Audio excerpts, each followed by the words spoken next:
Adil Katalino, Bajuramin Kasaruga, Basengat Kajubata. Jawabannya apa? Alus. Arus. Artinya apa?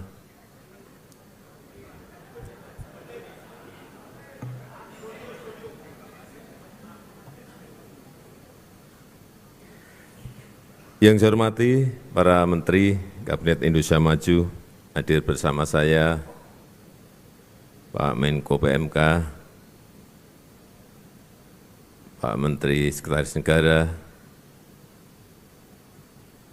Pak Menteri Investasi, Bapak Menteri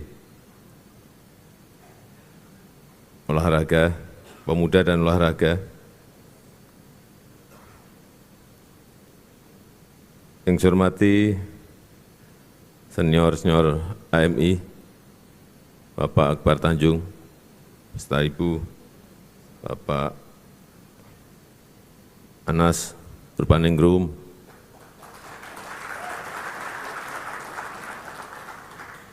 juga Bapak Osman Sabtaodang. Beliau ini tokoh besar di Kalimantan Barat.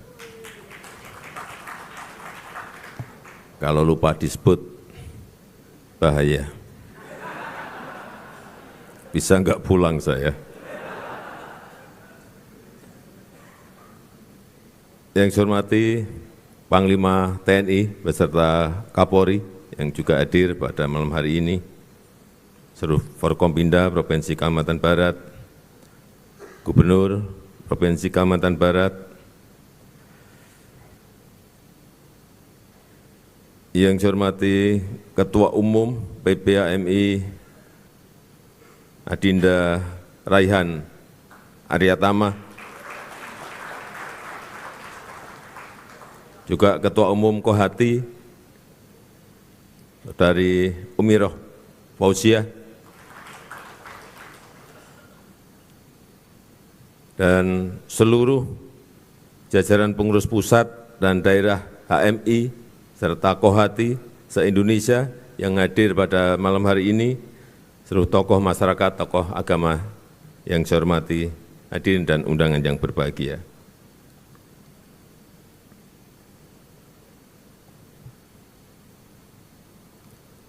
Kemarin saya terbang ke Papua, tepatnya ke Biak. Di sana ada acara sel Teluk Cendrawasih. Dari Biak, saya terbang ke Fakfak untuk peletakan batu pertama pembangunan industri pupuk Fakfak yang berada di kawasan timur, yang memang belum ada industrinya di wilayah Indonesia bagian timur. Dari Fakfak, kemudian terbang ke Teluk Bintuni untuk meresmikan industri LNG train ketiga tangguh di Teluk Bintuni.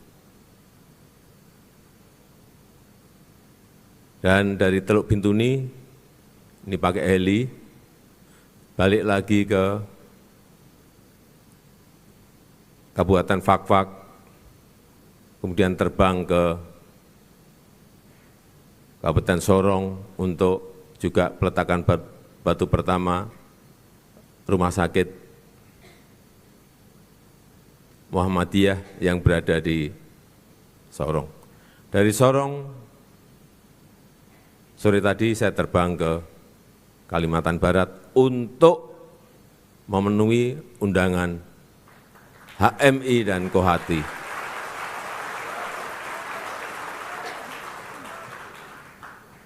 Capek enggak? Ya itu memang tugas presiden seperti itu. Memang 2 minggu ini sangat padat sekali. Dimulai di 11 November, saya terbang ke Saudi Arabia, ke Riyadh, saat itu untuk memenuhi undangan KTT luar biasa dari OKI, Organisasi Kerjasama Negara-Negara Islam, dalam rangka Gaza Summit, khusus berbicara mengenai Gaza. Yang dihadiri oleh 57 negara-negara Islam, semuanya hadir dan semuanya sama. Yang disampaikan sama, mengutuk Israel, segera menghentikan perang, segera gencatan senjata, dan bantuan kemanusiaan agar dibuka lebar-lebar, karena belum dibuka lebar. Awal-awal baru 5, 10, 15 kontainer yang diperbolehkan masuk ke sana lewat pintu gerbang di Rafah, dan bantuan kita ke Al-Aris di Mesir terlebih dahulu. Tetapi dengan desakan yang kita berikan, sekarang sudah bisa mencapai kurang lebih 100 kontainer per hari yang bisa masuk ke Gaza. Yang dibutuhkan kira-kira hampir 500 kontainer per harinya.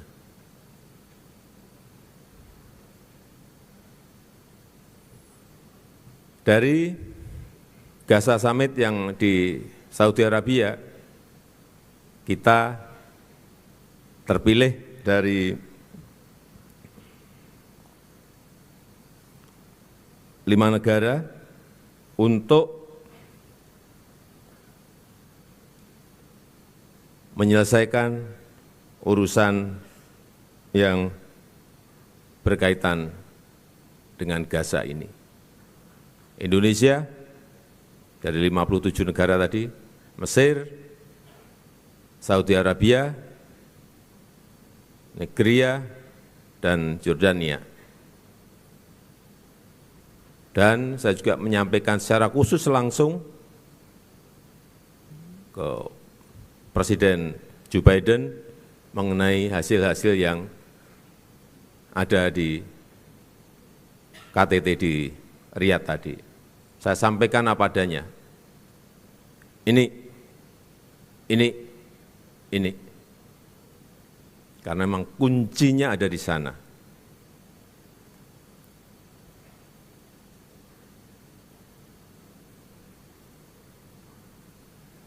Kemudian juga saya sampaikan sekali lagi, setelah saya sampaikan di Gedung Putih, saya sampaikan lagi di KTT APEC, juga hal yang sama.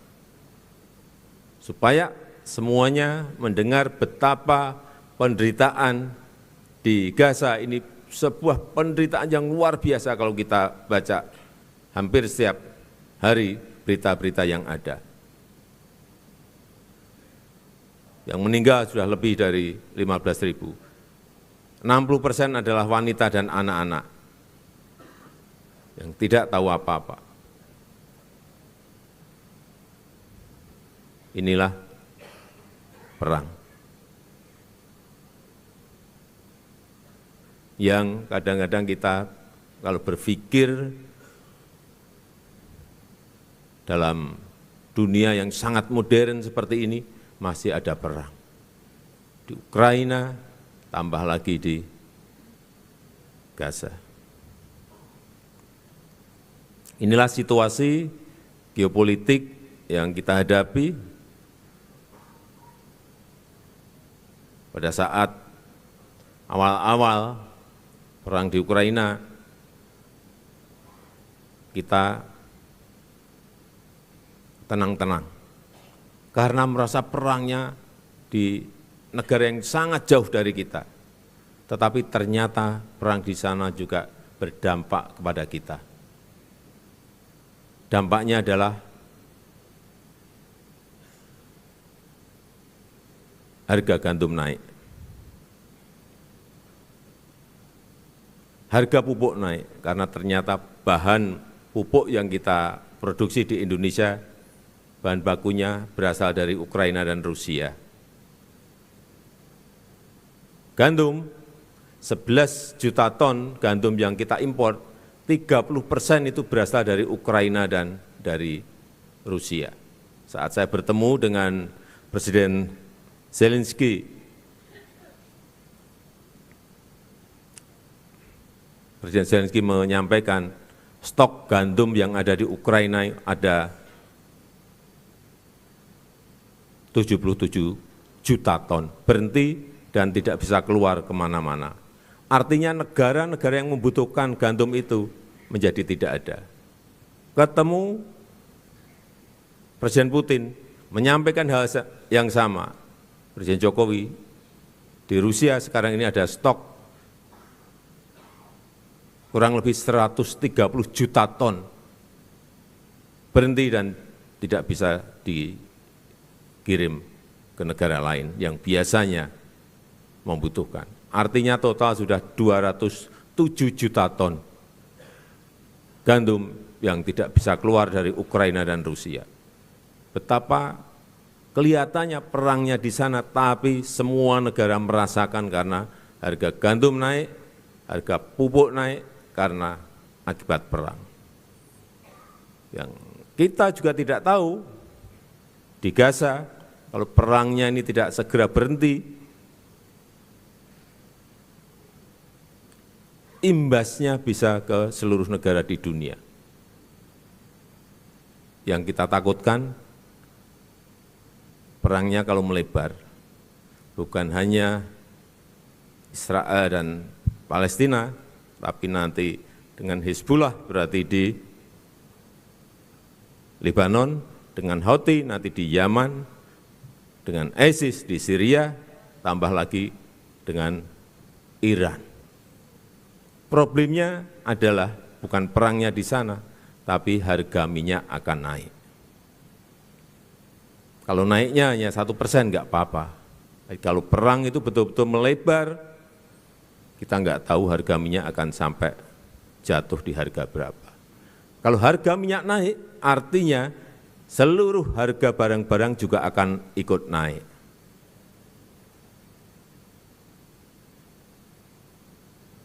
Kalau harga minyak naik di sana, berarti di sini harga minyak juga pasti akan ikut kita naikkan.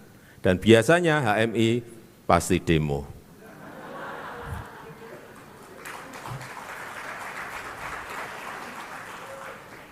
Enggak apa-apa, itu kan menyampaikan aspirasi. Betapa kalau ada sebuah kenaikan harga minyak, semua harga pasti akan ikut naik. Dunia ini kan belum pulih, dari pandemi belum pulih. Kita alhamdulillah sudah pulih dari sisi kesehatan, juga sudah pulih dari sisi ekonomi. Ini patut kita syukuri. Coba negara lain, bayangkan negara lain. Pandeminya, kesehatannya bisa diselesaikan, tapi ekonominya tidak bisa diselesaikan. Ada 96 negara saat ini yang masuk menjadi pasiennya IMF, 96 negara. Inilah kondisi-kondisi yang ingin saya sampaikan, karena ini ada tantangan ke depan kita. Tantangan kita ke depan yang paling banyak adalah tantangan eksternal yang harus dihadapi oleh pemimpin ke depan. Dan kepemimpinan ke depan sangat-sangat menentukan. Di tahun 2024, tahun 2029, tahun 2034, itu sangat menentukan negara kita bisa melompat menjadi negara maju atau tidak. Biasanya, dalam sebuah peradaban negara, itu ada satu kali kesempatan. Kalau tidak bisa menggunakan kesempatan itu, sulit bagi sebuah negara untuk masuk ke jajaran negara maju.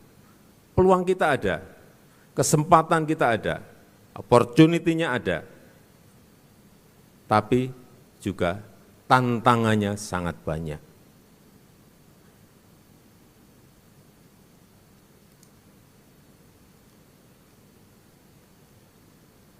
Negara-negara di Amerika Latin, tahun 50-an, tahun 60-an, sudah menjadi negara berkembang. Tapi sampai saat ini, masih tetap menjadi negara berkembang. Bahkan ada yang menjadi negara miskin. Inilah yang kita tidak mau. Kesempatan yang ada, peluang yang ada harus kita manfaatkan. Dan saya melihat, senang saya kalau melihat optimisme dari kader-kader HMI dan Kohati dalam menatap masa depan negara ini ke depan, seperti tadi yang disampaikan oleh Ketua Umum. Senang, memang harus yang muda-muda ini harus optimis.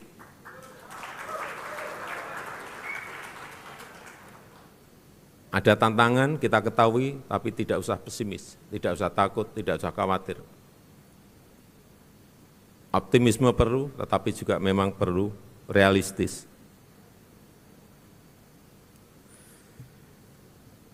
Jangan sampai kemajuan yang telah ada, yang telah terbangun ini menjadi sia-sia karena perpecahan peran kita dalam memilih pemimpin, sehingga sering saya bicara bolak-balik, hati-hati memilih pemimpin. Tapi semuanya kita serahkan kepada rakyat karena yang punya kedaulatan adalah rakyat. Siapapun yang Bapak, Ibu, dan saudara-saudara pilih, itu adalah memang kehendak. Pertama memang kehendak Allah, yang kedua memang kehendak rakyat. Mau memilih Pak Anies, silahkan. Mau memilih Pak Prabowo, silahkan. Mau memilih Pak Ganjar, silahkan.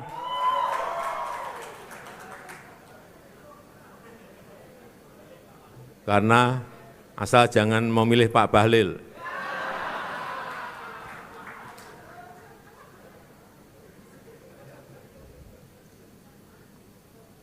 Karena semuanya nanti akan ditentukan oleh rakyat di 14 Februari yang akan datang.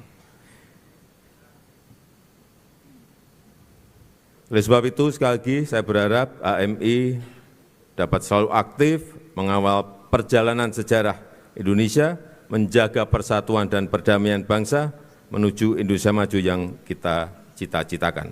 Yakin, usaha sampai. Dan dengan mengucap Bismillahirrahmanirrahim, pada malam hari ini secara resmi saya buka Kongres Mahasiswa Islam HMI ke-32 dan Munas Kohati ke-25 tahun 2023. Terima kasih.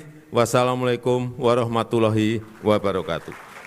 Berkenan Presiden Republik Indonesia tetap di atas panggung. Kami mengundang Menteri Koordinator Bidang Pembangunan Manusia dan Kebudayaan, Menteri Sekretaris Negara, Penjabat Gubernur Kalimantan Barat, Ketua Pengurus Besar Himpunan Mahasiswa Islam, dan Ketua Umum Korps HMI Wati.